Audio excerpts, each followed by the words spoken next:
नवीन जो व्हेरियंट आहे त्या बाबतीत केंद्र सरकारने सगळ्या राज्यांना निर्देश दिलेले आहेत।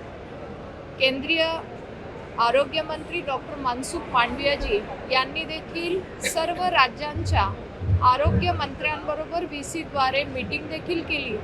सर्व राज्यांना निर्देश, सूचना, नोटिफिकेशन, गाईडलाईन्स दिल्या गेल्या आहेत। काळजी घ्यायची आहे।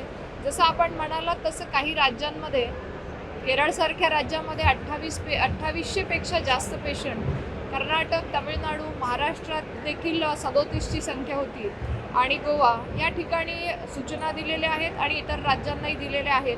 काळजी करण्याचं कारण नाही, कारण JN.1 हा सब व्हेरियंट आहे आणि फार काही सिरियस नसलं तरी आपण मात्र कोविडचा संकटाचा सामना केलेला आहे। त्याच्यामुळे सगळ्यांनी काळजी घेणं गरजेचं आहे।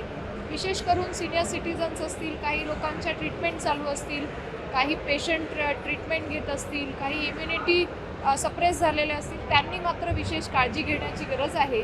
JN.1ला घाबरण्याची गरज नाही, परंतु काळजी मात्र निश्चित घ्या। काही सिम्पटम्स आले, सर्दी, खोकला, ताप यासारखे, तर त्वरित रुग्णालयामध्ये जाऊन डॉक्टरांचा सल्ला घ्या।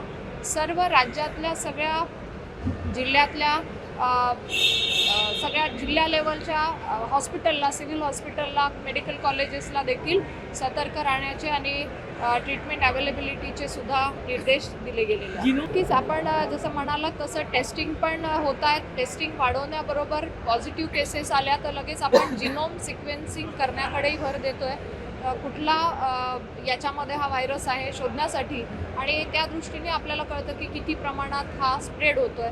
मला वाटतं जिनोम सिक्वेन्सिंग सुद्धा सर्व राज्यांमध्ये चालू आहे। टास्क फोर्स काही विशेष गठीत केली आहे का याबाबत आणि काही निर्देश? नाही, जसं मी म्हणाले की हा सब व्हेरियंट आहे, घाबरण्याचं कारण नाही। इतर देशांमध्ये देखील याचं प्रमाण मोठ्या प्रमाणात वाढतं आहे। जर्मनी असेल, इटली असेल, US असेल, अशा अनेक देशांमध्ये हे प्रमाण वाढतं आहे। आपल्या देशात जवळपास 3500च्या आसपास याच्या केसेस होत्या आणि म्हणून आपणही अलर्ट मोडवर खबरदारी विशेष घेतोय। टास्क फोर्स आपला आधीच गठीत होता, त्यांनी जो प्रोटोकॉल तयार केलेला आहे त्यानुसारच सर्व राज्यांना या सूचना केंद्र सरकारने दिलेल्या आहेत आणि केंद्र सरकार, राज्य सरकार मिळून याच्यावर मॉनिटरिंग करत आहे।